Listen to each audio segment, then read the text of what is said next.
All right, do you want to introduce us? I want you to do it this time. Hi, everybody. My name is Jake, and this is Nadia. Deborah? Oh, me, yeah. And Sedona's here, too, and Buddy. We're going to talk about The Haunting of Bly Manor, a show that we really care a lot about. We had a previous discussion about Midnight Mass, which is another very good show. But to me, Haunting of Bly Manor is probably the best work from Mike Flanagan. What do you think? Yes. Well, yeah, I think Haunting of the Bly Manor is really good. I also like Hill House, but yeah. Well, what would you say do you think is the best? Bly Manor, because we just recently rewatched it. Okay. I think Bly Manor's the best. It is the first one I saw of his series. All right, so why don't you take us away? So, non-spoiler, overall thoughts. I really highly recommend it. It's very traditional in the sense of it's like good versus bad. It's not just one dimension of haunting. It's like multiple dimensions of haunting. Everyone's grief and trauma is very internal. But then they're personifying it, right, into reality. So there's like the inner battle and the outer battle. I think that's what makes his work like really interesting. To me, the whole show seems to be about like letting go from, because the ghosts hold on to things, right? Yeah. They're holding on to their past. They aren't able to move on, and I guess that's like most ghost stories, right? Or Yeah. like that. Oh, I want to mention real quick. This is based on Henry James stories, multiple stories actually. I thought it was just Turn of the Screw, but amplified or whatever. But I watched Amanda the Jedi's great video about the show, and apparently there's a lot of different Henry James stories kind of interjected into the story. But we did watch one of the earliest adaptations of the Turn of the Screw called The Innocents, directed by Jack Clayton, a British movie. That was pretty scary, huh? Yes. You couldn't watch the ending. No. But this is clearly like they have the time to really develop all of the characters, put really interesting stories into it, and instead of just turning it into this haunted house story, it's super sad. It's just a sad story. Honestly, it's a great tragic like romance story. Very well done. Especially the last episode. I don't think I have ever watched it without crying, and I would say like it makes me honestly more emotional than Midnight Mass. For me too. I think it's much more fully realized than Midnight Mass. I feel like Midnight Mass has, to me, a lot of padding between episodes. I don't feel like each character is well fleshed out, or they're it's kind of haphazard at the end in a lot of ways. However, this one feels like there's so much that happens. Like, really a lot happens. Even though it's more of a slow-moving show, there are a lot of threads, a lot of different stories, episodes focusing on characters we weren't really paying that much attention to. So it just really has a lot of different themes and elements to it. Well, yeah, I think the reason why it's more emotional is because there's like not. It's funny to say this without giving it away, and I'll talk about this in the spoiler section of this video. But there's less tragedy in Bly Manor than there is in Midnight Mass, which ironically makes Bly Manor a little bit more tragic. I totally disagree. Really? The town in Midnight Mass, they're all a bunch of assholes, you know? Yeah. Thank you, Sedona. All right, so let's get to spoiler section.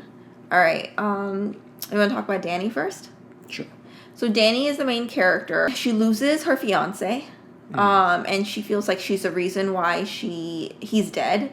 And she sees like a ghost of him, a projection of her own guilty feelings about how that relationship ended and how he died. And he's not actually, like, we find out that he's not actually like a ghost. It's more so a mental battle for her. She takes a job to basically be a teacher and a nanny, essentially, of two kids who have just lost their parents. The uncle, he deals with alcoholism, and he's not really like wanting to be there. At first, we don't really know why he feels so guilty. Like, you can tell that he's struggling. He's having internal struggles as well. And throughout the episode, we see that he actually was having an affair with his brother's wife, his sister-in-law, and they passed away after not so pleasant words with him and his brother. Feels guilty, and he turns into alcohol in order to like just forget about his pain.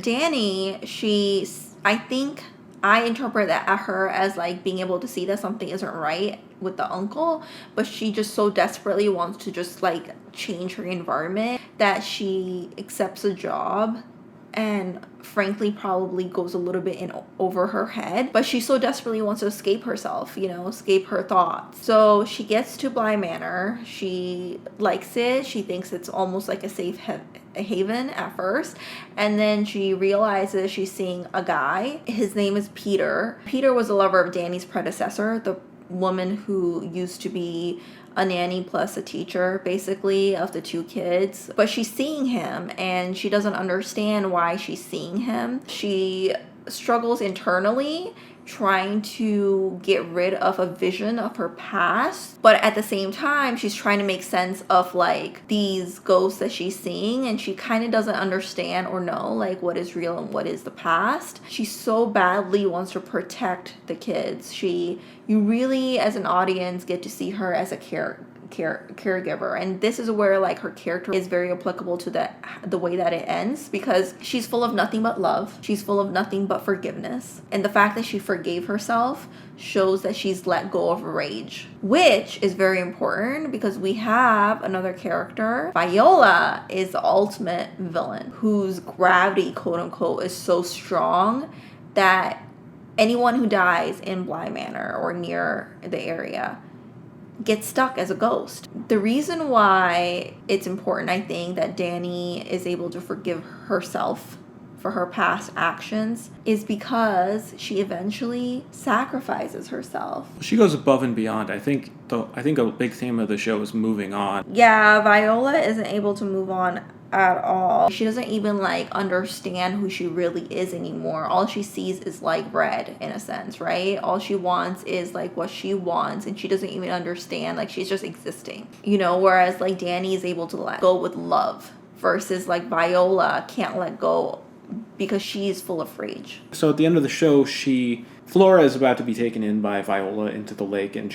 because Viola thinks Flora is her daughter, and that's just all she can remember. She has this blank face, whatever. So to attempt to fix it, Danny says the phrase that basically allows a ghost to take over someone's body, I guess. Or that's what Flora's been saying in the other kid. So she says this phrase, and then the ghost kind of becomes a part of her. And the way it's described is really interesting, and I kind of wonder if it's from a Henry James story itself. Danny's talking about it. She feels like she's in a jungle.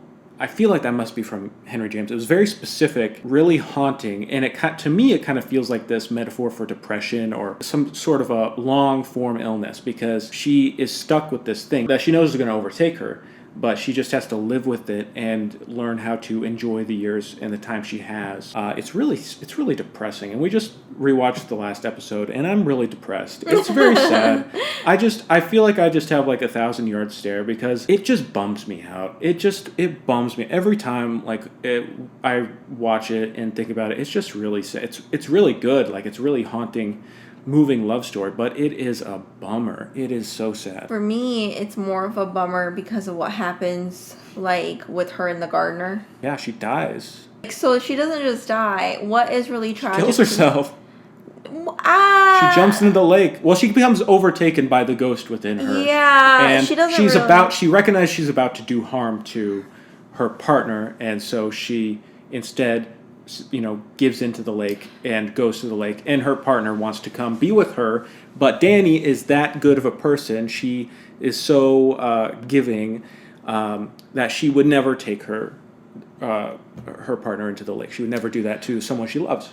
Yeah, and it's so interesting because like Danny, at first I feel like she like survived and had the ghost in her body for as long as she did because she found love with the gardener. To me, the ending reveals kind of what I think the message of the story is, which is just about how people deal with love, how you move on from resentment, and the way to carry love is you can do it like Danny, or you can do it like Viola, where you are jealous of it and you want to hold on to it and never let go, and that's not love. That's very selfish, and it ends up corrupting all the people around her and does way more harm than anything else. So on the other hand, you have Danny, who's able to let go and shows that she truly is capable of this love and is able to show that love, because love isn't controlling. It's not manipulative. It doesn't hold people back. It's about letting go and moving on and letting the people you love, carry on. Yeah. If you die. Yeah, I agree. And you know what's interesting is that at the end you see the gardener. So the gardener always puts water on because Danny eventually becomes kind of like the lady in the lake. She's hoping that Danny comes back, or she's able to see image of Danny in water. So she always leaves like the tub on. She always leaves like the sink on. It's a great image, by the way. Yeah. And at the very end, we see a hand on the gardener's shoulder, and we can like safely assume that it's Danny. So it's ironic. Hey, honey. Danny is able to let go of everything in order to sacrifice herself for the person that she loves the most. The fact that they let go of each other, but truly also didn't let go of each other, like they lived in each other's heart, in a sense, makes them bond and makes them like have each other even in death. And whereas Viola, like she wants so bad to be with her daughter, but the fact that she's not able to let go separates her further. So it's almost like we're like seeing two different types of love. One is selfish and one is unconditional. I think the message that I draw from that is that if you love someone unconditionally, there's truly, and they love you back the same, then there's truly nothing, like no amount of force, whether it's life or death, that can truly break you apart. I found it the most tragic because she finally finds love with the gardener, regardless of the fact that there's legal barrier between them. They still pursue each other, and love wins at the end. And just when she gets everything that she wants, she gets consumed, by this rageful spirit. And it's not until she wakes up one night, almost strangling her lover, that she realizes she must sacrifice herself. So she doesn't give up when she is afraid that she's going to jeopardize that relationship, that same love. She lets go. I also thought it was really beautiful that the gardener was the one who's narrating the whole story. Yeah, I actually didn't see that coming. Yeah, it was a really nice, beautiful surprise of her growing old. And it was sappy at the end, like with all the characters grown up and everything, but I thought it earned it pretty well. It was well framed. Let's move on to Flora then. Because Flora's character is so interesting. Flora gets possessed by her ex-teacher, Rebecca, and Miles gets possessed by Peter, and in doing that, they're able to have this knowledge of the afterlife because they're interacting with ghosts. And both Rebecca and Peter take advantage of the kids to be able to be alive and try to escape Bly Manor and not be pulled into the gravity of this rageful Viola person. I thought it was interesting how they portrayed Peter, because Peter, he seems to at first love Rebecca very much, but then he's so selfish with his love. He's a bad guy. He's a bad guy, but I almost wish that he wasn't, because you feel sorry for him. A little bit, but he's pretty horrible. I guess I just felt sorry for him. I really was hoping that he would sacrifice himself or something else, and he was a little bit of a disappointing character. I think Rebecca and Peter are examples of unrequited love, whereas Rebecca goes above and beyond for Peter in a way that Peter doesn't go above and beyond for her, and therefore their love isn't really mutual. I really like the uncle's story. I really like the actor Henry Thomas using a British accent. Little different. I didn't realize that this guy was the kid in E.T. I was blown away. I just didn't piece that together for so long. And he's very good. So weird to see kid actors play adult actors. I mean, yes. They are adults, but it's just so weird. It's kind of almost like they're two different people. It is. But yeah, I thought his character was really good. I feel like all the characters are going through similar things, like I said, about inner demons and outer demons. And the uncle is no different. What do you think about the romance between Danny and the gardener? Did you think it was done well? Do you think it... I thought sometimes it was sort of abrupt. I feel like it could have been developed a little bit better.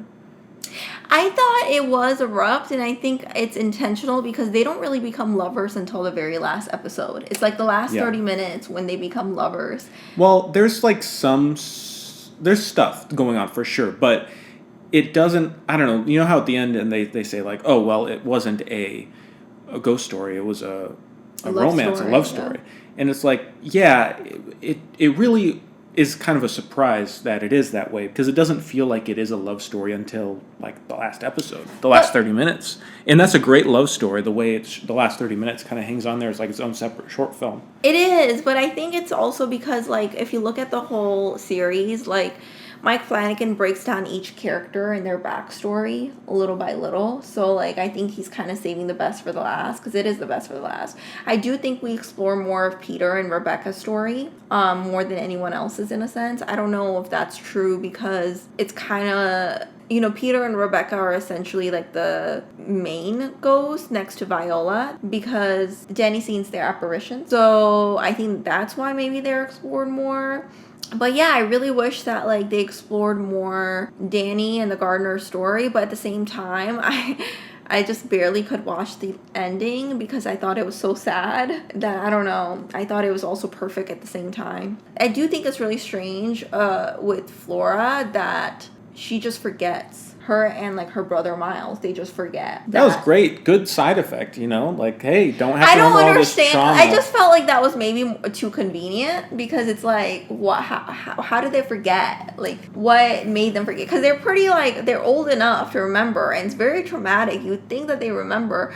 I understand what Mike Flanagan is trying to do. That he's trying to gift the kids into a normal life, because they were never going to be normal if they had that knowledge. And I think that was good, because it's like the stuff they did, they don't have to go through that. But I also felt like Flora, the fact that like we see her at the very end as an adult, in the beginning too, but we just don't know that it's Flora.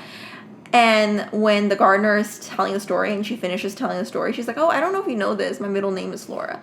It's like, how do you not remember any of this? It's a little too convenient for me. I mean, it's beautiful. I can easily overlook it, but nonetheless. Overlook that. It didn't bug me. It bugged me a little bit, because I was like, what the hell? It didn't bug me. Do you have other criticisms of the show? Not really. I was going to say that I really wish I got to see Hannah and Owen's story a little bit more, because Hannah at the end, the very last episode, she like is dreaming.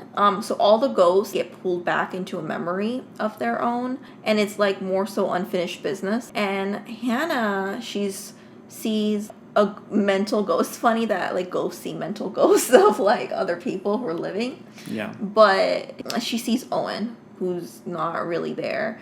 And she says, you know, I wish I got to tell you that I love you. So it's like these regrets of what they wish they had said in living life. I mean, I guess it wouldn't really make too much of a difference to kind of tell more story about Owen and Hannah, but I just also found their love story very interesting. Like, they both loved each other, but they both weren't really able to tell each other. And one thing I love about Mike Flanagan's work is that there's just like literally messages within these characters that kind of fits every box. It's very theme oriented, but also sub-themed that collides together to make this larger theme. Like the uncle, you know, he regrets his affair with his brother's wife, and thus like can't handle it, and he abandons his nieces and nephew, who we clearly see at the end that he loves very much. Mm-hmm.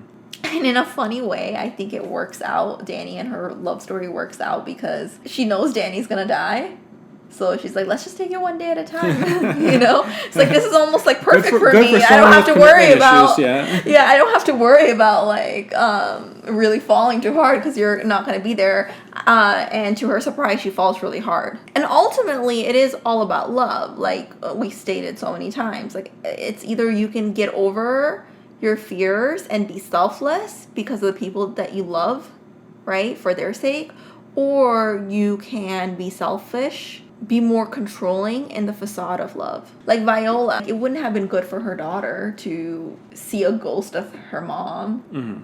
But yet, Viola is a little bit more selfish. Ghosts are selfish. I do hate, though, I do have a criticism that I think about it. I really hate that Viola is this badass, independent woman, and they make her into a villain. Like, in that time that she's born, and she's raised it, women were not taken very seriously. Viola herself has an agency within herself, right? She very clearly states what she wants. She's very clearly is a leader and defies her society, which is clear when she gets married to her husband. The pastor says, and to love and obey. Right. And then she doesn't say it, to obey. The pastor repeats again, and then she doesn't say it. Yeah, it's kind of like, ooh, scary, independent women. I know, and it's like, I kind of like hate it. I actually really did hate the fact that Mike Flanagan made her as a villain in that sense, because it was refreshing to see a woman taking charge. I was just like, damn, can you just not make her like look out to be so selfish and so hard-headed? Because some of the ways in which she's stubborn is actually good, like I said. Do you have any final thoughts? Definitely something that I highly recommend to watch. I've watched it like 3 times at this point, and I would definitely watch it again. Very sad ending. Like I said, hated some parts, but really loved 95% of it. Like series. Yeah, and I have my criticisms about Mike Flanagan, and I think some of his excesses, the long monologue stuff, I feel like it was pulled back a little bit for this. I don't know why I feel that way. Maybe it just feels like the story was more cohesive and built to a more purposeful end. I just really loved this. I liked it more than Hill House. I like it a lot more than Midnight Mass, and I just feel like it really, really holds up. Yeah, can't wait to do a review about Hill House. We gotta rewatch it, and then I'm interested to see how you're gonna see things differently. Well, yeah, and the scariest scene in Bly Manor, I think, is when Danny is locked in the closet. Oh my god, yes. That was a scary scene. Yeah, and that's what I mean though, like, but there weren't like inner and outer demons. I really like that Mike Flanagan mixes it both, and you can't really tell the difference, especially in the beginning, of who's a real ghost and who's like more of a projection of guilt. Yeah, and you could argue that a lot of the ghosts were actually just projections of past trauma, and vice versa. Don't ruin it for me. All right, well, you want to wrap? No, you wrap it up. Well, thank you everyone for watching our discussion about the show. Let us know what you think about this television program. And let us know what you think we should watch or read or talk about next, because that's kind of what we do. So that's what we do. Thank you for watching, everyone. And see you next Saturday.